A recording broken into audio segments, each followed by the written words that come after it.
أعوذ بالله من شرور أنفسنا وسيئات أعمالنا من يهده الله فلا مضل له ومن يضلل فلا هادي له وأشهد أن لا إله إلا الله وحده لا شريك له وأشهد أن محمدا عبده ورسوله أعوذ بالله من الشيطان الرجيم يا أيها الذين آمنوا اتقوا الله حق تقاته ولا تموتن إلا وأنتم مسلمون يا أيها الناس اتقوا ربكم الذي خلقكم من نفس واحدة وخلق منها زوجها وبث منهما رجالا كثيرا ونساء واتقوا الله الذي تساءلون به والأرحام إن الله كان عليكم رقيبا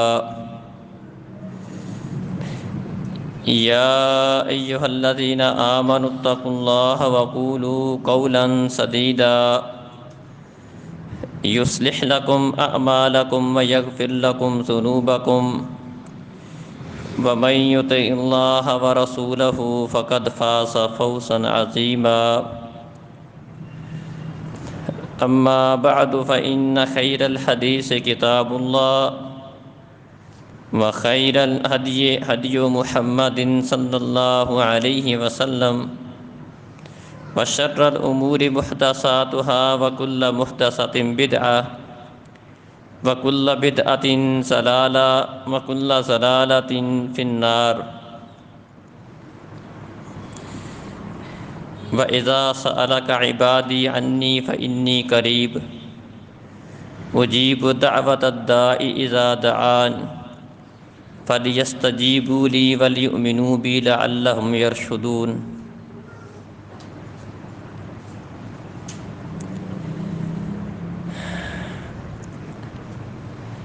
محترم عزیز بھائیوں اور بزرگوں،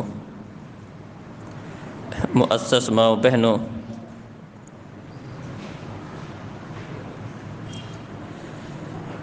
اللہ رب العزت نے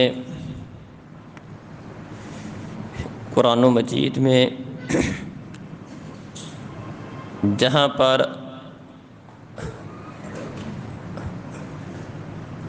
روزوں کے مسائل کا، اس کی فرضیت کا تذکرہ کیا ہے، وہاں درمیان میں اللہ رب العزت نے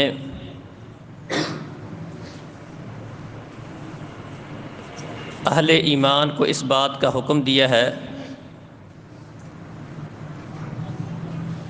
کہ وہ اللہ رب العزت سے دعا کریں۔ دعا کا تذکرہ روزوں کے مسائل کے درمیان میں اللہ تعالیٰ نے کیا ہے۔ فَإِذَا سَأَلَكَ عِبَادِي عَنِّي فَإِنِّي قَرِيبٌ،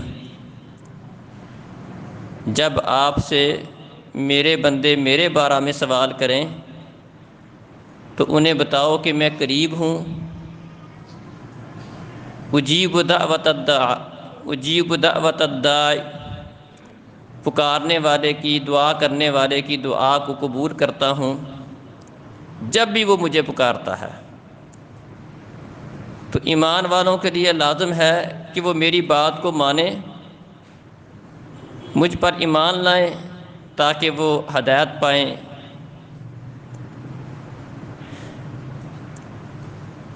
رمضان المبارک کے ساتھ جس طرح قرآن مجید کا ایک گہرا تعلق ہے، اس مہینے میں اللہ رب العزت نے قرآن نازل کیا۔ اس کو شہر رمضان کو شہر قرآن بھی کہا جاتا ہے۔ قرآن کے نزول کا یہ مہینہ ہے۔ نبی کریم صلی اللہ علیہ وسلم عام روٹین میں بھی قرآن کی بہت زیادہ تلاوت کیا کرتے تھے، لیکن رمضان میں آپ قرآن مجید کی تلاوت بہت زیادہ کیا کرتے تھے۔ حتیٰ کہ جبریل امین آ کر آپ کے ساتھ قرآن کا دور کرتے، آپ سے قرآن سنتے۔ اور جس سال نبی کریم صلی اللہ علیہ وسلم اس دنیا سے رخصت ہوئے ہیں، اس سال 2 دفعہ جبریل امین نے آپ کے ساتھ آ کر قرآن کا دور کیا۔ اور جہاں پر نبی کریم صلی اللہ علیہ وسلم نے روزے کی سفارش کا ذکر کیا ہے، اسی حدیث میں روزے کے ساتھ قرآن کے سفارشی ہونے کا بھی ذکر کیا گیا کہ روزہ اور قرآن سفارش کریں گے۔ روزہ کہے گا کہ اللہ اس کو میں نے کھانے پینے سے روکا تھا، اس کی سفارش، اس کے بارے میں میری سفارش کو قبول کر کے اس کو معاف کر دے۔ اور قرآن بھی اللہ کی بارگاہ میں سفارش کرے گا کہ اللہ میں نے اس کو راتوں کو سونے سے روکے رکھا، یہ راتوں کے اوقات میں راتوں میں اٹھ اٹھ کے میری تلاوت کیا کرتا تھا، رات کا قیام کیا کرتا تھا، قیام اللیل کا اہتمام کیا کرتا تھا، تراویح پڑھتا تھا، رات کو لمبا قیام کیا کرتا تھا۔ تو رمضان المبارک دن کے روزے کا نام ہے، اس کے ساتھ ساتھ رمضان المبارک کے اندر بالخصوص رات کا قیام، قرآن مجید کی تلاوت، اس کا بطور خاص شریعت اسلامیہ میں اس کی ترغیب ملتی ہے۔ نبی کریم صلی اللہ علیہ وسلم کا، آپ کے صحابہ کا یہ معمول ملتا ہے۔ اسی طرح رمضان کے ساتھ دعا کا بھی ایک گہرا تعلق ہے، چونکہ رمضان میں بندہ اللہ کے زیادہ قریب ہوتا ہے، نیکی زیادہ کرتا ہے، سارا دن روزے کے ساتھ رہتا ہے، اللہ رب العزت کی خاطر اپنا کھانا پینا چھوڑ دیتا ہے، بہت ساری جائز اور حلال چیزیں بھی چھوڑ دیتا ہے، صرف اور صرف اپنے رب کی خاطر۔ راتوں کو اٹھ اٹھ کے قیام بھی کرتا ہے۔ تو رمضان المبارک میں بندہ چونکہ اللہ رب العزت کے زیادہ قریب ہوتا ہے، تو جب بندہ اللہ کے زیادہ قریب ہوتا ہے، اس کے ایمان کا لیول اوپر ہوتا ہے، تو اس کی دعا دل سے بھی نکلتی ہے، اور اللہ احکم الحاکمین ایسے بندے کی دعا جلدی قبول کرتے ہیں۔ اس لیے اللہ رب العزت نے اہل ایمان کو اس موقع سے فائدہ اٹھانے کی ترغیب دی ہے۔ روزوں کے مسائل کو ذکر کرتے کرتے درمیان میں دعا کی بات کر دی کہ ایمان والے لوگ اللہ تعالیٰ سے اس موقع پر خصوصی طور پر دعا کریں، اللہ سے کچھ حاصل کر لیں، مانگ لیں۔ روزے کی حالت میں بالخصوص افطاری کے وقت اور رات میں بالخصوص سحری کے وقت یہ بڑی قبولیت والے وقت ہے۔ افطاری کے وقت کی دعا بھی اللہ قبول کرتا ہے، اور سحری کے وقت رات کا آخری تیسرا حصہ جب بچ جاتا ہے، ینزل ربنا تبارک و تعالی کل لیلۃ الی السماء الدنیا، اللہ احکم الحاکمین بندے کے اور قریب آ جاتے ہیں، آسمان دنیا پر تشریف لے آتے ہیں۔ ہے کوئی مانگنے والا، سوال کرنے والا، اپنی ضروریات کا مجھ سے مطالبہ کرنے والا، میں اس کا مسئلہ حل کر دوں۔ تو رمضان کے ساتھ دعا کا ایک گہرا تعلق ہے۔ اگر غور کیا جائے، ہم جتنی بھی عبادات کرتے ہیں، ان تمام عبادات کا مقصد ہی اللہ سے مانگنا ہے۔ بندہ نماز پڑھتا ہے، اب نماز کی دعائیں غور کر لیں، سورۃ الفاتحہ پر غور کر لیں، تشہد کی دعاؤں پر غور کر لیں، رکوع سجود کی دعاؤں پر غور کر لیں۔ بندہ اپنی زبان سے اللہ تعالیٰ سے مانگتا چلا جاتا ہے، کبھی جھک کے مانگتا ہے، کبھی اپنا سر سجدے میں رکھ کے مانگتا ہے، کبھی کھڑے ہو کے مانگتا ہے۔ مسلسل نماز کے اندر بندہ اللہ تعالیٰ سے دعائیں کرتا چلا جاتا ہے۔ اسی طرح روزہ بھی حقیقت میں اللہ سے مانگنے کا ایک طریقہ ہے، یہ ایک عملی طریقہ ہے۔ بعض اوقات بعض فقیر کچھ نہیں زبان سے بولتے، اپنی حالت ایسی بنا لیتے ہیں کہ دیکھنے والے کو خود سمجھ آ جاتی ہے یہ مجھ سے کچھ لینا چاہتا ہے، اس کا کوئی مطالبہ ہے۔ اس کی حالت اور کیفیت کو دیکھ کر دینے والا دے دیتا ہے۔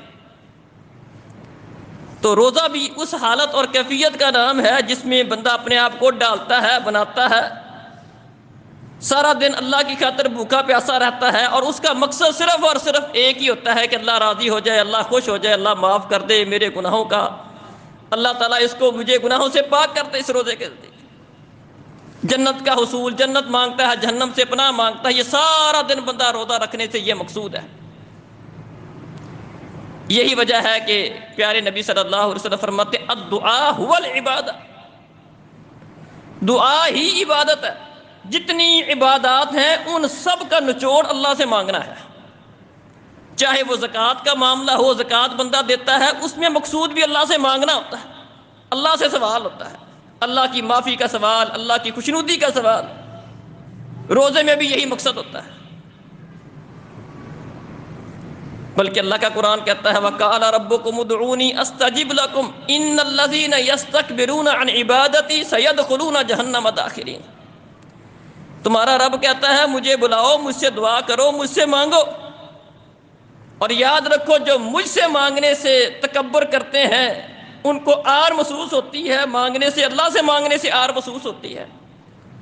اللہ کہتے ہیں میں ان کو ذلیل کر کر جہنم میں پھینکوں گا۔ دنیا والوں سے مانگنا، شریعت اسلامیہ اس بات کی ترغیب دیتی ہے کہ اپنا سارا کچھ اپنے رب سے مانگو، کسی کے ہاتھوں کی طرف نہ دیکھو،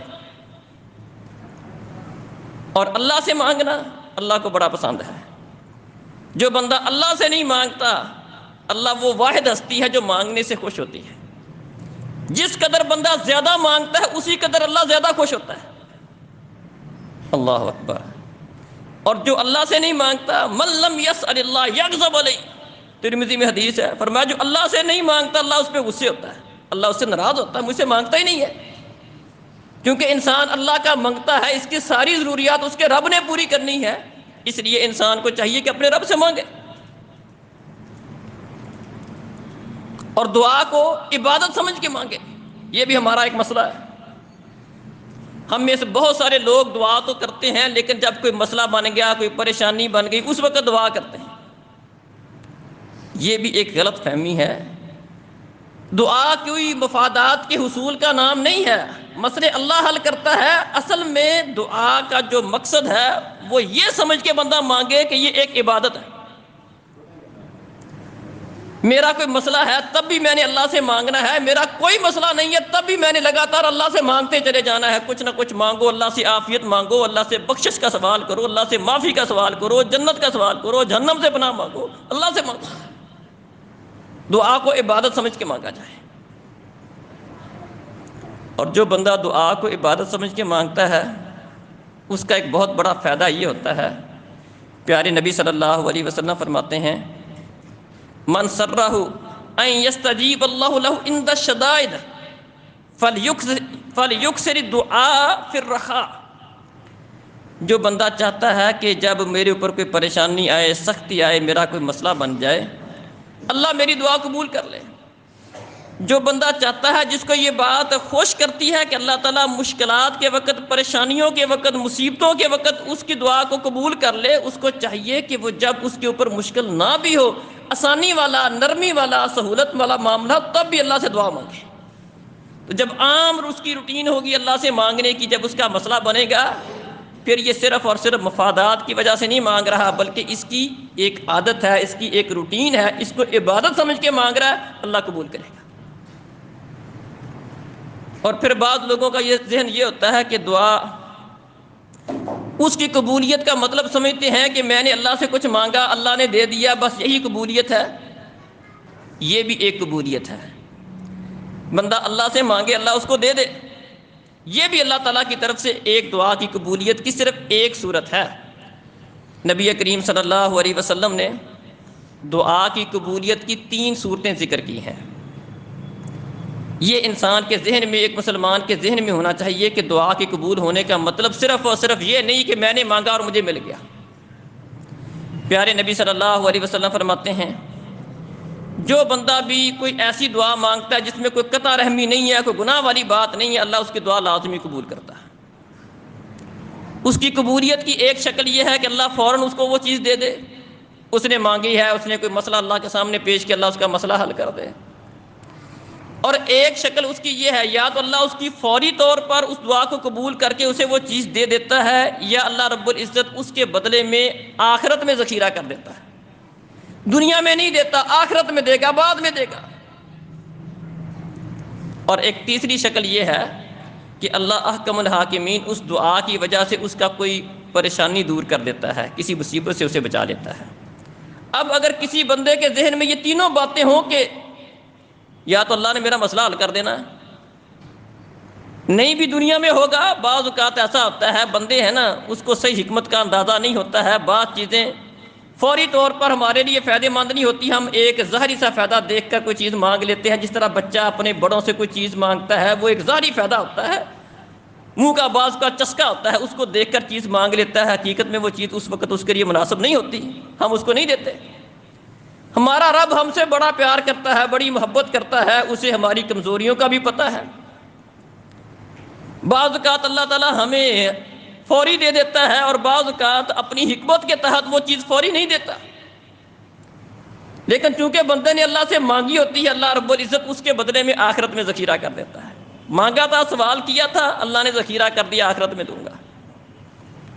یا پھر اللہ رب العزت اس دعا کی وجہ سے اس کی کوئی مصیبت، کوئی پریشانی روک دے گا۔ صحابہ کہتے ہیں اگر یہ مسئلہ ہے کہ کسی صورت میں بندے کی دعا کا بے مقصد جاتی نہیں ہے، کوئی نہ کوئی فائدہ اس کو لازمی ہوتا، پھر تو ہم بڑی دعائیں مانگیں گے۔ پیارے نبی نے فرمایا تم دعائیں جتنی مرضی مانگ لو، اللہ کے پاس خزانوں کی کون سی کمی ہے؟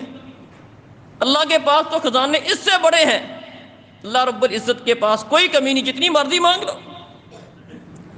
تو ایک بات تو یہ کہ بندے کو دعا جو ہے عبادت سمجھ کے مانگنی چاہیے، اور دوسری بات یہ ہے کہ دل جمی کے ساتھ مانگیں، یقین سے مانگیں۔ بہت سارے بندے دعا مانگتے ہیں، وہ کہتے ہیں ہماری دعا قبول نہیں ہوتی، تو اس کی ایک میں نے غلط فہمی دور کی ہے، بتایا کہ دعا کی قبولیت کا مطلب صرف اور صرف فوری طور پر مل جانا نہیں ہے۔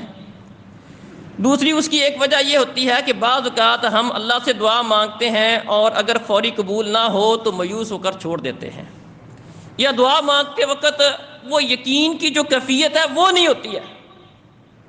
پیارے نبی صلی اللہ علیہ وسلم فرماتے ہیں ادعوا اللہ وانتم موقنون بالاجابہ، جب بھی تم اللہ تعالیٰ سے دعا کرو چمٹ کے دعا کرو، اس انداز کے ساتھ دعا کرو کہ تمہیں قبولیت کا 100% یقین ہو کہ اللہ نے میری یہ دعا قبول کر ہی لینی ہے۔ بعض اوقات ہم مانگتے ہیں اور ہمیں یقین نہیں ہوتا کہ ہمیں یہ ملے گا کہ نہیں ملے گا، جب ہمیں یقین نہیں ہوگا اللہ بھی نہیں دے گا، یہ بات ذہن میں رکھیں۔ اللہ اس صورت میں دے گا وَأَنْتُمْ مُوقِنُونَ بِالْإِجَابَةِ، تمہیں قبولیت کا 100% یقین ہو کہ میں نے اللہ سے مانگا، اللہ نے دے دینا ہے، اس انداز سے مانگو۔ اور ساتھ فرمایا وَعَلَمُوا أَنَّ اللَّهَ لَا يَسْتَجِيبُ دُعَاءً مِّن قَلْبٍ غَافِلٍ لَاهٍ، اللہ رب العزت اس دل کی دعا کبھی قبول نہیں کرتا جو غافل ہو، لاپرواہ ہو، جس کی توجہ ہی نہ ہو، جس کو خود یقین نہ ہو، جس کا دھیان ہی پورا نہ ہو۔ اللہ دے گا لیکن پوری توجہ کے ساتھ، انہماک کے ساتھ، چمٹ کر، یقین کے ساتھ اللہ سے مانگو، اللہ لازمی دے گا۔ تو اس انداز کے ساتھ ہمیں دعا مانگنی چاہیے۔ اور اسی طرح محترم بھائیوں، دعا میں اس بات کا بھی خیال رکھیں، دعا اپنے لیے بھی مانگیں، دوسروں کے لیے بھی مانگیں۔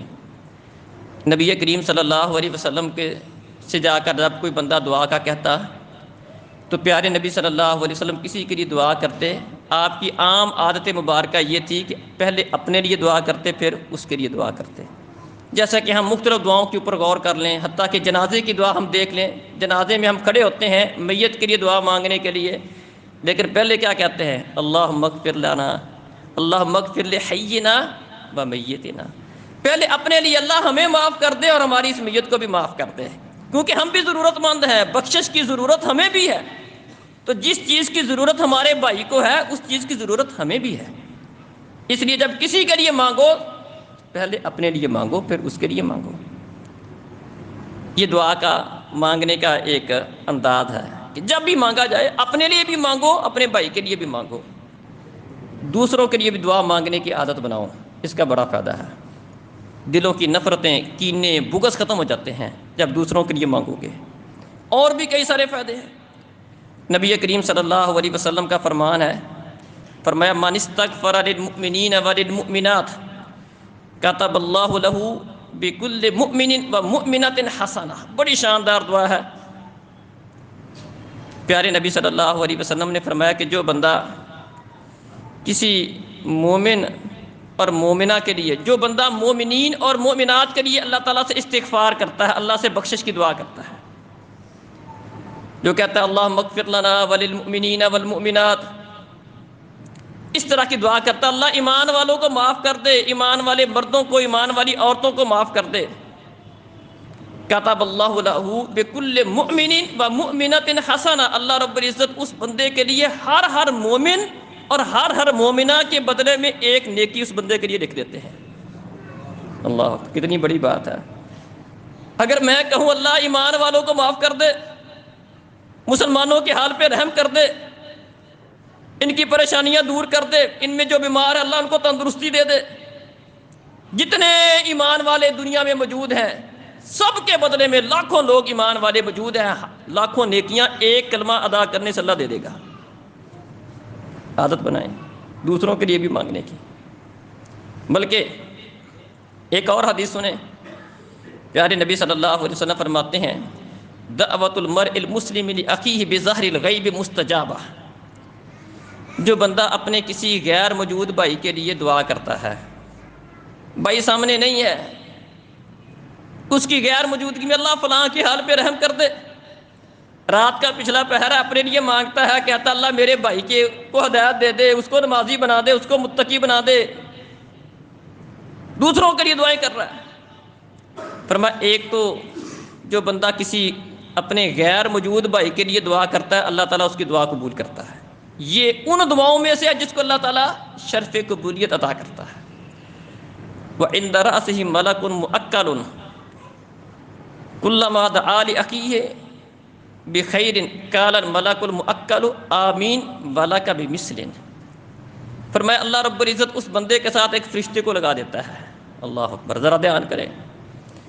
اللہ رب العزت اس بندے کے ساتھ ایک فرشتہ مقرر کر دیتا ہے، اور جب بھی وہ اپنے غیر موجود بھائی کے لیے دعا کرتا ہے وہ اللہ کی طرف سے مقرر کردہ فرشتہ اس پر آمین بھی کہتا ہے اور کہتا ہے، اللہ سے دعا کرتا ہے کہ اللہ جس طرح کی چیز یہ اپنے بھائی کے لیے مانگ رہا ہے وہی چیز اس کو بھی عطا کر دے. ایک ہے ہم کسی کے لیے دعا کریں، ہم گناہ گار ٹھہرے کسی کے لیے دعا کر دیں، اللہ کا فرشتہ ہمارے حق میں دعا کرے، قربان جائیں. جو کسی کے حق میں دعا کرتا ہے اللہ کے فرشتے اس کے حق میں دعا کرتے ہیں. اللہ نے پکی ڈیوٹی لگاتی دیتا ہے اللہ تعالیٰ ایک فرشتے کی کہ تو نے جب بھی یہ اپنے کسی غیر موجود بھائی کے لیے دعا مانگے تو نے اس کے لیے بھی مانگنی ہے، اللہ سے دعا کرنی ہے کہ اللہ وہی چیز اس کو بھی دے دے. اللہ میرے بھائی کو معاف کر دے، فرشتہ کہتا اللہ اس کو بھی معاف کر دے. اللہ میرے بھائی کی روزی میں برکت ڈال دے، فرشتہ کہتا اللہ اس کی روزی میں بھی برکت کر دے. قربان جائیں، کتنی پیاری بات ہے. تو محترم بھائیوں اور بزرگوں، رمضان کے مہینے میں دعا کا ہمیں خصوصی طور پر اہتمام کرنا چاہیے. یہ دعا کی قبولیت کا مہینہ ہے. جس طرح میں نے ذکر کیا کہ اس میں قرآن کے ساتھ ہمارا ایک گہرا تعلق ہونا چاہیے، اسی طرح دعا کے ساتھ بھی ہمارا تعلق بڑا گہرا ہونا چاہیے. فائدہ اٹھانا چاہیے. صبح کو ہر کوئی بندہ اٹھتا ہے، تھوڑا سا پہلے اٹھ جائے، وہ آدھا گھنٹہ پونا گھنٹہ پہلے اٹھ جائیں، کوئی 2 رکعتیں پڑھ لیں. تراویح پڑھ بھی لی ہے، یہ بات لوگ سمجھتے ہیں کہ تراویح پڑھ لیا اب شاید کوئی مزید نماز نہیں پڑھ سکتا. ایک رات کا قیام ہے، آپ نے رات کو قیام کر لیا ہے، 2-4 رکعتیں صبح پڑھ لیں، انشاءاللہ کوئی مسئلہ نہیں ہے. صبح اٹھے 2-4 رکعتیں پڑھ لیں، وتر پڑھ بھی لیا تب بھی پڑھ لیں، کوئی مسئلہ نہیں ہے. 2-4 رکعتیں پڑھیں، اللہ کے سامنے اپنی عاجزی انکساری کا اظہار کریں، سجدے میں تشہد میں بیٹھ کر نماز کے بعد ہاتھ اٹھا کر اللہ تعالیٰ سے اپنے لیے، ایمان والوں کے لیے، اپنے وطن کے لیے، مسلمانوں کے لیے، سب کے لیے اللہ تعالیٰ سے دعا مانگیں. یہ قبولیت کا وقت ہے. اور اس کے ساتھ ساتھ اس بات کو بھی ذہن میں رکھیں، کچھ چیزیں ایسی ہیں جو دعا کی قبولیت میں رکاوٹ بننے والی ہیں، بلکہ اعمال کی قبولیت میں رکاوٹ بننے والی ہیں، ان سے بچیں. یہ بھی ہمارا ایک بہت بڑا مسئلہ ہوتا ہے. ہم اللہ سے دعائیں مانگتے ہیں لیکن بعض اوقات وہ جو قبولیت کی 3 شکلیں ان میں سے کچھ بھی حاصل نہیں ہوتی. اس کی وجہ کیا ہے؟ اس کی کئی ساری ایک وجوہات ہیں جس کی وجہ سے بعض اوقات بندے کے اعمال اللہ کی بارگاہ میں قبول نہیں ہوتے. جیسا کہ ایک حدیث آپ نے کئی دفعہ سنی ہے، نبی کریم صلی اللہ علیہ وسلم نے فرمایا کہ ایک بندہ لمبا سفر کر کے بیت اللہ میں جاتا ہے، کعبۃ اللہ کے پاس کھڑا ہے اور رو رو کر اللہ تعالیٰ سے دعائیں کر رہا ہے، اللہ میرا فلاں مسئلہ، میرا فلاں مسئلہ، میری فلاں مشکل، اللہ اس کو حل کر دے۔ لمبا سفر کیا ہے، غبار آلود ہیں اس کے بال، جو مسافر ہے اللہ تعالیٰ اس کی دعا قبول کرتا ہے۔ بیت اللہ میں دعا بطور خاص قبول ہوتی ہے، اللہ کا گھر ہے۔ ایک نماز وہاں پر پڑھیں گے 1,00,000 نماز یہاں پر پڑھیں، ایک نماز افضل ہے۔ لیکن فرمایا وَمَطْعَمُهُ حَرَامٌ وَمَشْرَبُهُ حَرَامٌ وَغُذِّيَ بِالْحَرَامِ، اس کا کھانا حرام کا تھا، اس کا پینا حرام کا تھا۔ جو پیسے لگا کر حج عمرہ کرنے کے لیے آیا تھا، وہ لوگوں کے اوپر زیادتی کر کے حرام کمائی کر کے آیا تھا، وہاں حرام کھاتا رہا، حرام کے اوپر اس کی پرورش ہوئی، جو لباس پہن کے آیا ہے وہ حرام کے پیسوں کا ہے،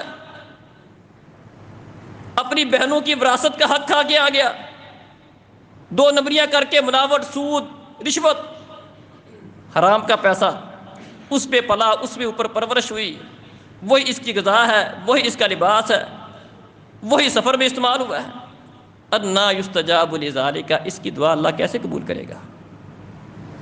رمضان میں بندہ اللہ سے دعا مانگے، سحری افطاری کسی کو کروائے، صدقہ خیرات کرے، فطرانہ دے دے، یاد رکھیں اس چیز کو قبول اللہ کے ہاں شرف قبولیت ملنے کے لیے ضروری ہے وہ حلال کے پیسوں کا ہو، حرام کے پیسوں کا نہ ہو۔ ان اللہ طیب لا یقبل الا طیبا، اللہ بڑا غیور ہے، فرمایا اللہ بڑا پاکیزہ ہے، غیور ہے، اپنی بارگاہ میں صرف حلال کا پیسہ، حلال کی کمائی اللہ اپنی بارگاہ میں قبول کرتا ہے، حرام کی کمائی چاہے لاکھوں ہو اللہ اپنی بارگاہ میں قبول نہیں کرتا ہے۔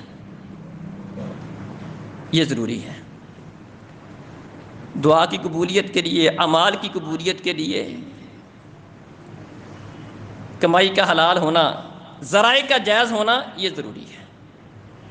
اسی طرح اور کئی ساری رکاوٹیں ہیں جس کی وجہ سے بندوں کی دعائیں قبول نہیں ہوتی، اعمال قبول نہیں ہوتے۔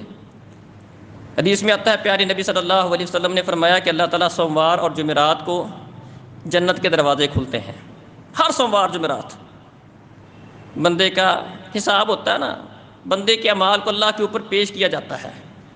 کچھ اعمال وہ ہوتے ہیں فرشتے جا کے رپورٹیں دیتے ہیں، کوئی ڈیلی کی رپورٹیں ہیں، کوئی 3 دن کی ہے، کوئی ہفتہ وار ہے، کوئی سالانہ ہے، فرشتے اللہ کے سامنے جا کر ہماری رپورٹیں کارکردگی پیش کرتے ہیں کہ اللہ یہ تیرے بندے یہ کر رہے ہیں۔ 3 دن کے اعمال سوموار کو بندے کے اعمال اللہ کی بارگاہ میں پیش ہوتے ہیں، جمعرات کو پیش ہوتے ہیں، اللہ تعالیٰ حکم جاری کرتے ہیں کہ میرا بندہ ہے، غلطیاں چھوٹی موٹی ہو جاتی ہیں، اگر شرک کرنے والا نہیں ہے، توحید والا ہے، تو اس کی چھوٹی چھوٹی جو غلطیاں اس کو معاف کر دو۔ اللہ اکبر۔ لیکن فرمایا وہ 2 بندے جن کی آپس میں ناراضگی ہوتی ہے، جن 2 بندوں کے درمیان کینہ بغض والا معاملہ ہوتا ہے، نفرت والا معاملہ ہوتا ہے، لڑائی جھگڑے والا معاملہ ہوتا ہے، اللہ کہتے ہیں ان کے معاملے کو مؤخر کر دو۔ اگلے 3 دن میں جب دوبارہ اعمال پیش ہوں گے اتنی دیر تک ان کے معاملے کو مؤخر کر دو، اگر یہ صلح کر لیں، اپنا معاملہ صحیح کر لیں، بغض کینے کو ختم کر دیں، ان کو بھی معافی مل جائے گی۔ کیا بات سمجھ آئی؟ بغض، کینہ، آپس کی نفرت، یہ بھی اعمال کی قبولیت میں، بندے کے گناہوں کی معافی میں ایک بہت بڑی رکاوٹ ہے۔ کئی لوگ ایسے ہیں سال سے بہن بھائیوں کی لڑائیاں، آپس کے اندر رشتہ داروں کے اختلافات، سال سے۔ یاد رکھیں یہ بھی اس کو ذہن کو صاف کرنے کی ضرورت ہے محترم بھائیوں۔ رمضان کے اندر بہت سارے لوگ وہ ہوتے ہیں جو عبادات کا تو بڑا اہتمام کرتے ہیں، حقوق اللہ کا بڑا اہتمام کرتے ہیں، اور سمجھتے ہیں کہ اللہ کے ہاں کامیابی کے لیے، جنت کے حصول کے لیے بندہ اللہ کا حق ادا کر لے، نماز پڑھ لے، روزہ رکھ لے، حج کر لے، توحید والا ہو، یہ چیز کافی ہے۔ باقی معاملات ان کے بڑے خراب ہوتے ہیں۔ حلال و حرام کی تمیز نہ کرنا، دوسروں کا حق کھانا، دوسروں پر زیادتیاں، ظلم، وہ اسی طرح چلتا رہتا ہے۔ ہاتھ میں تسبیح بھی ہوتی ہے اور 2 نمبری بھی کر رہے ہوتے ہیں، حاجی صاحب بھی ہیں، نمازی صاحب بھی ہیں، لیکن 2 نمبریوں سے باز نہیں آتے۔ یاد رکھیں اس بات کو ذہن میں رکھیں، جس طرح رمضان کے اندر عبادات کا اہتمام ضروری ہے، حقوق اللہ کا اہتمام کرنا ضروری ہے، اس حقوق اللہ کے اللہ کے ہاں قبول ہونے کے لیے اور صحیح بندے کو فائدہ دینے کے لیے حقوق العباد کا خیال رکھنا بھی ضروری ہے۔ آپ جتنی نمازیں پڑھ لیں، جتنے اچھے سے اچھے کام کر لیں، اگر آپ حقوق العباد کا خیال نہیں رکھیں گے، آپ کے یہ نمازیں، یہ روزے حقوق العباد کی تلافی نہیں کر سکیں گے۔ حدیث میں آتا ہے ایک نماز پڑھنے سے اگلی نماز تک، دو نمازوں کے درمیان بندے کے جتنے گناہ ہوتے ہیں اللہ تعالیٰ نماز پڑھنے سے معاف کر دیتا ہے۔ جو بندہ رمضان کا قیام، رمضان کے مہینے کے روزے ایمان کے ساتھ، نیکی کی نیت کے ساتھ رکھتا ہے، اللہ رب العزت اس کے گناہوں کو معاف کر دیتا ہے۔ یہ حدیث ذرا دھیان سمجھنے کی ضرورت ہے اس کو۔ ایک طرف یہ ہے کہ نماز روزہ کرنے سے، نیکی کے کام کرنے سے، وضو کرنے سے گناہ معاف ہوتے ہیں۔ آپ ایک حدیث سنیں، پیارے نبی صلی اللہ علیہ وسلم فرماتے ہیں اتدرون ما المفلس، میرے صحابہ جانتے ہو کنگال کون ہوتا ہے، مفلس کون ہوتا ہے؟ صحابہ کہتے ہیں اللہ کے رسول، مفلس ہم اس بندے کو کہتے ہیں جس کے پاس روپے پیسہ نہ رہے، کنگال ہو جائے، اس کی فیکٹری تھی اجڑ گئی، کاروبار خراب ہو گیا، اجڑ گیا، معاملہ خراب ہو گیا، اس کو ہم کہتے ہیں یہ بندہ کنگال ہو گیا۔ فرمایا ان المفلس من امتی من یأتی یوم القیامہ بصلاۃ وزکوٰۃ، میری امت کا کنگال مفلس بندہ وہ ہے جو نماز روزے قیامت والے دن اس طرح آئے گا کہ اس کے پاس نمازیں بھی ہوں گی، روزے بھی ہوں گے، حج بھی کیا ہوگا، زکوٰۃ بھی دی ہوگی،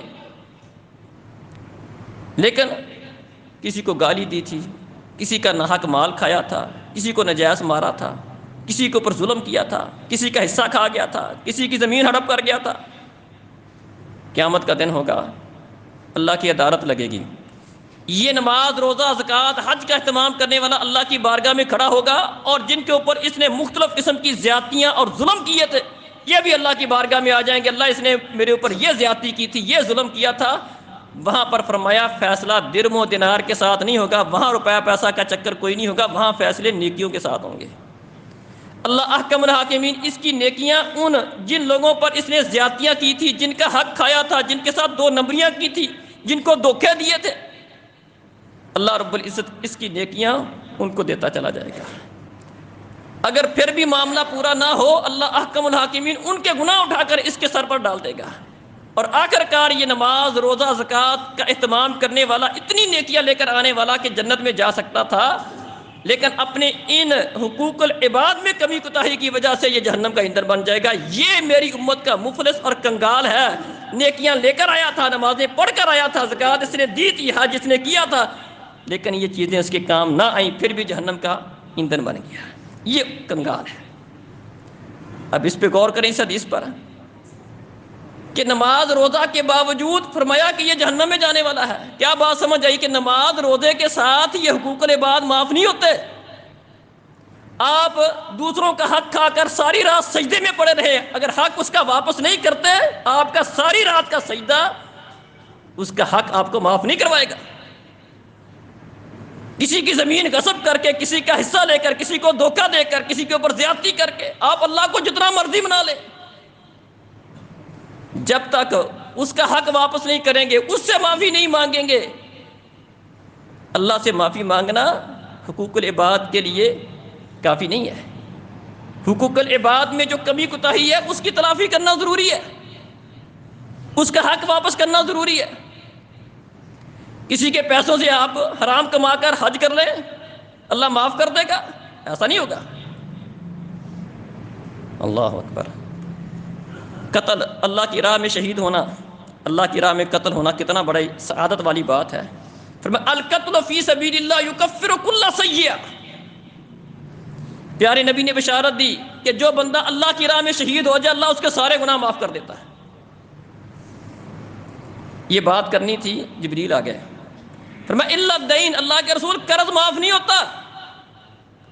پیارے نبی نے فوراً اپنی بات کے اندر استثناء کیا، فرمایا قتل سے، شہادت سے اللہ سارے گناہ معاف کر دیتا ہے، لیکن جبریل نے مجھے ابھی ابھی آ کر بتایا ہے، لقمہ دیا ہے کہ اللہ قرض معاف نہیں کرتا۔ دوسروں کا حق کھا کر بندہ اللہ کی راہ میں شہید بھی ہو جائے، یہ چیز معاف نہیں ہوگی۔ اللہ تو بڑی جلدی معاف کر دیتا ہے، اللہ بڑی جلدی مان جاتا ہے. بندہ سچے دل سے اللہ سے معافی مانگ لے, توبہ کر لے, اپنے گناہ کا اعتراف کر لے, اللہ غلطی ہوگی آئندہ سے نہیں کروں گا, اللہ معاف کر دے, اللہ معاف کر دیتا ہے. سچے دل سے بندہ کہہ دے, ایک دفعہ کہہ دے, اللہ معاف کر دیتا ہے. لیکن حقوق العباد کے لیے اس کی تلافی کرنا ضروری ہے. جس کا حق ہے اس کو واپس کرنا ضروری ہے, جس کو ناراض کیا اس کو خوش کرنا ضروری ہے. پیارے نبی فرماتے ہیں جس بندے پر کوئی ظلم زیادتی والا معاملہ کیا ہے, ابھی موقع ہے, زندگی میں موقع ہے, اور یہ موقع صرف زندگی میں ہے. فرمایا زندگی میں اس کے پاس موقع ہے, جا کر اس سے معافی تلافی والا معاملہ کر لے, اس سے پہلے کہ وہ دن آئے جہاں پر درم و دینار کے ساتھ معاملہ نہیں ہوگا, وہاں روپے پیسہ نہیں چلے گا, وہاں پر فیصلہ نیکیوں کے ساتھ ہوگا. اگر اس کے پاس فرمایا نیکیاں ہوں گی اس کو مل جائیں گی, نیکیاں نہیں ہوں گی اس کے گناہ اٹھا کر اللہ تعالیٰ اس کے اوپر رکھ دے گا. تو محترم بھائیوں اور بزرگوں, یہ رمضان کا مہینہ اللہ کی برکتوں اور رحمتوں کو سمیٹنے کا مہینہ ہے. اس کا مطلب صرف اور صرف یہ نہیں ہے کہ بندہ نمازیں زیادہ پڑھے, روزے رکھ لے, زکوٰۃ دے دے, حج کر لے, صدقہ فطر دے دے, آخری عشرے کا اعتکاف کر لے, بس یہی کافی ہے. اس میں حقوق العباد کے متعلق بھی غور کریں. ہمارے جو معاملات بگڑے ہوئے ہیں, 2 نمبریاں ہمارے اندر آئی ہوئی ہیں. کاروباری معاملات میں ہم 2 نمبریاں, سودی معاملات, خیانت والے معاملات, دھوکے والے معاملات, دوسروں کے حق کھا جانے والے معاملات, بہنوں بیٹیوں کی وراثت کھا جانے والے معاملات, ان کی بھی اصلاح کریں. جب تک ان کی اصلاح نہیں ہوگی, خالی یہ نماز روزہ ہمیں کافی نہیں ہوگا, ان کی اصلاح بھی ضروری ہے. یہ بھی رمضان کے مقصد میں سے ایک مقصد ہے. لعلکم تتقون کے اندر یہ بات بھی شامل ہے.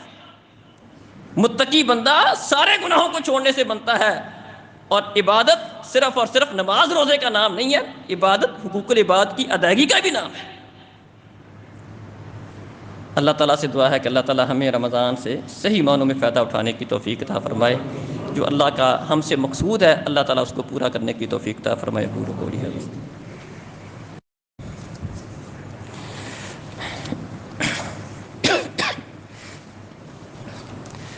ان الحمد لله نحمده ونستعينه ونستغفره ونعوذ بالله من شرور انفسنا وسيئات اعمالنا. من يهده الله فلا مضل له ومن يضلل فلا هادي له, واشهد ان لا اله الا الله وحده لا شريك له, واشهد ان محمدا عبده ورسوله. رمضان المبارک کے اندر بہت سارے بھائی صدقہ خیرات کرنے کا اہتمام کرتے ہیں, اور کرنا بھی چاہیے. نبی کریم صلی اللہ علیہ وسلم اس مہینے کے اندر بہت زیادہ صدقہ اور خیرات کیا کرتے تھے, اور بہت سارے لوگ رمضان میں اپنی زکوٰۃ ادا کرتے ہیں. بلکہ بعض لوگوں کے ذہنوں میں یہ بات ہے کہ شاید زکوٰۃ کا مہینہ رمضان کا ہی مہینہ ہے, اگرچہ یہ بات کوئی ضروری نہیں ہے. جب آپ کے مال پر سال گزر جائے آپ پر زکوٰۃ فرض ہے, چاہے وہ شوال میں ہو, ذوالقعدہ میں ہو, ذوالحجہ میں ہو, اس میں رمضان کی کوئی شرط نہیں ہے. تو بہرحال اگر کوئی اپنی روٹین اس طرح کی بنا لیتا ہے کہ ہر رمضان میں اپنی زکوٰۃ ادا کرنی ہے, تو اس میں بھی کوئی حرج والی بات نہیں ہے. تو اس حوالے سے بہت سارے بھائی زکوٰۃ کے حوالے سے, فطرانے کے حوالے سے سوال کرتے ہیں. تو 1-2 باتیں اختصار کے ساتھ آپ اس میں سماعت کر لیں.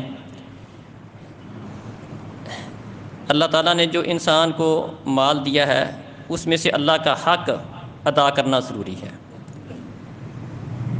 4 قسم کی زکوٰۃ بندے پر فرض ہوتی ہے.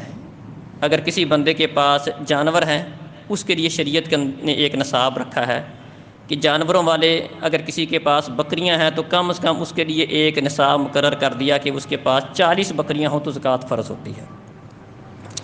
اگر کسی کے پاس اونٹ ہیں تو اس کے لیے ایک نصاب مقرر ہے کہ کم از کم زکوٰۃ کے فرض ہونے کے لیے 5 اونٹوں کا ہونا ضروری ہے. اور اگر کسی کے پاس گائیاں ہیں, بھینسیں ہیں, تو اس کے لیے گائیوں اور بھینسوں کے لیے کم از کم 30 گائیوں اور بھینسوں کا ہونا زکوٰۃ کی فرضیت کے لیے ضروری ہے. تو ایک چیز تو یہ نصاب ہے, اور ایک شرط اس میں سال کا گزرنا ہے کہ یہ نصاب سال بھر اس کے پاس پورا بھی رہے. اور تیسری شرط اس میں یہ ہے کہ یہ جانور سال کا اکثر حصہ ان کا گزارا باہر مختلف چراگاہوں وغیرہ میں باہر چرنے کے اوپر ان کا گزارا ہو. جن کو گھر میں باندھ کر جو فارم وغیرہ بنائے جاتے ہیں تو ان کی اس طرح زکوٰۃ نہیں ہے, ان کی زکوٰۃ مال تجارت کے حساب سے ہوگی. تو یہ جانوروں کی جو زکوٰۃ کا نصاب ہے, جب اس کا حکم ہے, تو تو اس کے لیے ایک تو کم سے کم نصاب ہو، اور نصاب میں نے اس کا ذکر کر دیا، اور دوسرا یہ کہ اس کے اوپر سال گزرے اور سال کا زیادہ تر حصہ ان کو چرانے کا گزارا جو ہے وہ باہر ہو، جس طرح یہ بکریاں چرانے والے، جانوروں کو چرانے والے باہر لے کر جاتے ہیں، تو ان کے اوپر یہ زکوٰۃ فرض ہوگی۔ اسی طرح نقدی، سونا، چاندی، اس کی زکوٰۃ، سونے کا نصاب شریعت نے مقرر کیا ہے کہ کسی بندے کے پاس سونا ہو تو اس کی مقدار ہمارے ہاں جو معروف ہے وہ 7.5 تولے ہے۔ 7.5 تولے سونا اگر کسی کے پاس موجود ہو تو اس پہ زکوٰۃ فرض ہوتی ہے۔ اسی طرح چاندی اگر کسی کے پاس موجود ہو تو اس کا نصاب 52.5 تولے مقرر کیا گیا ہے۔ اگر کسی کے پاس سونا ہے اور نقدی ہے یا اکیلی نقدی ہے تو نقدی کے لیے 7.5 تولے یا 52.5 تولے، 7.5 تولے سونا اس کے برابر نقدی ہو جو تقریباً 14-15 لاکھ بنتی ہے، یا 52.5 تولے کے برابر اس کے پاس نقدی ہو جو تقریباً 1.5-2 لاکھ بن جاتی ہے۔ تو اتنا اگر کسی کے پاس روپے پیسہ ہو سونے کے برابر جو سونے کا نصاب مقرر ہے، یا چاندی کے برابر، دونوں میں سے جو نصاب وہ بنا لے وہ ٹھیک ہے۔ اگرچہ سونے کے حساب سے پیسے زیادہ بنتے ہیں، چاندی کے حساب سے کم بنتے ہیں۔ غریبوں کا فائدہ سامنے رکھا جائے تو چاندی کو اگر بندہ معیار بنا لے تو اس کے حساب سے اپنی زکوٰۃ ادا کر لے، زیادہ فائدہ ہے۔ لیکن اگر کوئی سونے کو معیار بناتا ہے اور اس کے حساب سے پیسوں کا حساب لگاتا ہے تو اس میں بھی انشاءاللہ وہ بندہ گناہ گار نہیں ہوگا۔ تو کسی کے پاس 14-15 لاکھ روپے، ایک تو یہ شرط ہے کہ نقدی کی شکل میں موجود ہو اور اس کے اوپر سال بھی گزرے، سال بار یہ پیسے اس کے پاس موجود ہوں، تب اس پر زکوٰۃ فرض ہوتی ہے۔ اور اگر کسی کے پاس کچھ سونا ہے اور کچھ نقدی ہے تو دونوں کو جمع کیا جائے گا۔ مثال کے طور پر کسی بندے کے پاس 5 تولے سونا موجود ہے، اگر اکیلا 5 تولے سونا ہے اس پر زکوٰۃ فرض نہیں ہے، لیکن اگر 5 تولے سونے کے ساتھ ساتھ اس کے پاس کچھ پیسے بھی موجود ہیں، 5-6 لاکھ روپے نقدی کی شکل میں موجود ہے، دونوں کو جمع کیا جائے گا۔ سونے کو اور نقدی کو دونوں کو اکٹھا کیا جائے گا، سونے اور چاندی کو جمع نہیں کیا جائے گا، سونے کو اور نقدی کو دونوں کو اکٹھا کیا جائے گا، یا چاندی کو اور نقدی کو دونوں کو اکٹھا کیا جائے گا۔ سونے چاندی کو اکٹھا کرنے کی ضرورت نہیں ہے، ان کا علیحدہ علیحدہ نصاب ہے۔ لیکن نقدی پیسہ ہمارا چونکہ یہ سونے کا عوض ہے، لہذا جب ہم سونے کی زکوٰۃ دیں گے یا ہمارے پاس روپے پیسہ ہے اس کی زکوٰۃ دیں گے تو سونے کو اس کے ساتھ جمع کر کے زکوٰۃ دیں گے۔ اسی طرح جو تاجر حضرات ہیں، کاروباری حضرات ہیں، وہ ان کی زکوٰۃ دینے کا طریقہ کار یہ ہوگا کہ وہ سال کے بعد اپنے جو کاروبار، جن چیزوں کا وہ لین دین کرتے ہیں، اس میں مشینری شامل نہیں ہے، مشینری کے علاوہ جن چیزوں کا وہ خرید و فروخت کرتے ہیں، ہاں اگر مشینری کی بھی خرید و فروخت کرتے ہیں تو پھر ان کا بھی حساب ہوگا۔ مطلب جو چیزیں خرید و فروخت کے لیے استعمال ہوتی ہیں ان کی مالیت کا حساب لگائیں گے، اور اس کے ساتھ ساتھ جو ان کے پاس سونے کی شکل میں یا نقدی کی شکل میں پیسے یا سونا موجود ہے ان کو اس کے ساتھ شامل کر لیں گے، اور جو پیسے انہوں نے کسی سے لینے ہیں اور ملنے کی امید ہے اس کو بھی ساتھ شامل کر لیں گے، اور جو کسی کے دینے اس کو نکال لیں گے۔ یہ سارا جمع کر کے اگر وہ نصاب کو مال پہنچتا ہے، سال اس پہ گزرتا ہے، تو اس کے اوپر 2.5% 40واں حصہ زکوٰۃ ان کے اوپر فرض ہوگی۔ یہ کاروباری حضرات جو زکوٰۃ دیتے ہیں، ان کا کسی کی کپڑے کی دکان ہے، وہ اپنے کپڑے کی مالیت کا حساب لگائے، سال بھر میں جتنا اس کے پاس کپڑا رہتا ہے، اگر وہ نصاب کو پہنچتا ہے 14-15 لاکھ کی اس کی مالیت ہے، سال بھر اتنا مال رہتا ہے، گھر میں کوئی سونا موجود ہے، کچھ پیسے موجود ہیں، ان کو بھی ساتھ شامل کریں، جو پیسے کسی سے لینے ہیں ان کو بھی ساتھ شامل کریں، جو کسی کے دینے ان کو نکال دیں، پھر جو پیسے بچتے ہیں ان کے اوپر 2.5% کے حساب سے وہ زکوٰۃ دیں گے۔ زمین کی پیداوار کے حساب سے یہ عشر یا نصف عشر شریعت نے مقرر کیا ہے، اس میں سال کا گزرنا کوئی شرط نہیں، صرف اور صرف اس میں پیداوار ہے کہ اگر کسی کے پاس کم از کم پیداوار 20 من ہے تو اس کے اوپر 20واں حصہ یا 10واں حصہ اس پر زکوٰۃ دینا فرض ہے۔ اس کی تقسیم اس طرح ہے کہ 20واں حصہ اس پر فرض ہوگی جس کو پانی کا خرچہ نہیں کرنا پڑتا، پانی کا جس کو خرچہ نہیں کرنا پڑتا اس کو 10واں حصہ دینا ہوگا، اور جس کو پانی کا خرچہ کرنا پڑتا ہے وہ 20واں حصہ اپنی زکوٰۃ ادا کرے گا۔ اس میں بعض لوگ وہ خرچے کا سوال کرتے ہیں کہ خرچہ پہلے نکالے بعد میں نکالے، سب سے پہلے اللہ کا حق ادا کرنا ہے۔ ٹھیکہ، دیگر اخراجات، کھادوں کا خرچہ، سپرے کا خرچہ، یہ سارا بعد میں ہے، آڑت پڑت یہ سارا کچھ بعد میں، سب سے پہلے وہ آتو حق یوم حصادی، اللہ کہتا ہے جس دن کٹائی کرو سب سے پہلے اللہ کا حق ادا کرو، تو سب سے پہلے اپنا عشر نکالنا ہے، 10واں حصہ یا 20واں حصہ زکوٰۃ نکالنی ہے، اس کے بعد دیگر اخراجات وہ معاملات بعد میں ہوں گے۔ اسی طرح اگر کسی کی حصے پر زمین ہے تو اس میں دونوں فریقوں کو اپنے اپنے حصے میں سے زکوٰۃ نکالنی پڑے گی۔ دو بندے حصے کے ساتھ کاشتکاری والا معاملہ کرتے ہیں تو ان کے حصے میں جو آتا ہے وہ اپنے اپنے حصے کی، اس کے حصے میں 50 من آگے، اس کے حصے میں 50 من آگے، یہ اپنے 50 من کی زکوٰۃ نکالے گا، وہ بھی اپنے 50 من کی زکوٰۃ نکالے گا، وہ ٹوٹل میں سے نکالیں گے، مطلب دونوں اپنے اپنے حصے میں سے اپنی زکوٰۃ ادا کریں گے۔ تو ایک صدقۃ الفطر ہے جو ہم رمضان میں ادا کرتے ہیں، تو اس میں یہ ہے کہ اس کا کوئی نصاب نہیں ہے، یہ ہر بندے پر لازم ہے۔ بعض لوگ اس کے لیے بھی نصاب ذکر کرتے ہیں، اس میں نصاب والی کوئی شرط نہیں ہے۔ نبی کریم صلی اللہ علیہ وسلم نے صدقۃ الفطر چھوٹے بڑے امیر غریب ہر ایک پر اس کو لازم کیا ہے، تو یہ ہر بندہ جو اتنی طاقت رکھتا ہے کہ وہ ایک سا دے سکتا ہے وہ دے گا، بس وہ ہر بندہ دے گا۔ ہاں اگر کسی کے پاس ایک سا بھی دینے کی ہمت نہیں ہے یا اس کے پاس ہے ہی نہیں بالکل، اس کو قرض لے کر دینے کی ضرورت نہیں ہے، باقی جو بھی دے سکتا ہے چاہے وہ غریب بھی ہو اور اس کے پاس اتنی گنجائش ہے ایک سا یا اس کی قیمت دے سکتا ہے 2 کلو 2.25 کلو ایک بندے کے حساب سے اس کی وہ جنس دے سکتا ہے یا اس کی قیمت ادا کر سکتا ہے وہ دے گا، اس میں امیر غریب والا کوئی چکر نہیں ہے۔ اور اس کے 2 مقصد بیان کیے گئے ہیں، ایک مقصد اس کا یہ بیان کیا گیا کہ اس سے جو روزوں میں کمی کوتاہی ہوتی ہے اللہ تعالیٰ وہ معاف کر دیتا ہے، اور دوسرا مقصد اس کا یہ بیان کیا گیا ہے کہ اس سے مساکین کو بھی وہ بھی عید کی خوشیوں میں دوسرے لوگوں کے ساتھ مسلمانوں کے ساتھ شریک ہو جائیں گے۔ تو یہ عید کی نماز سے پہلے اس کو ادا کرنا ضروری ہے، بہتر ہے 2-4 دن پہلے آپ اس کو جمع کر لیں اور جو حقدار ہیں ان تک یہ پہنچا دیں تاکہ وہ بھی اپنی ضرورت کو پورا کر لیں اور عید کی خوشیوں میں مسلمانوں کے ساتھ شریک ہو جائیں۔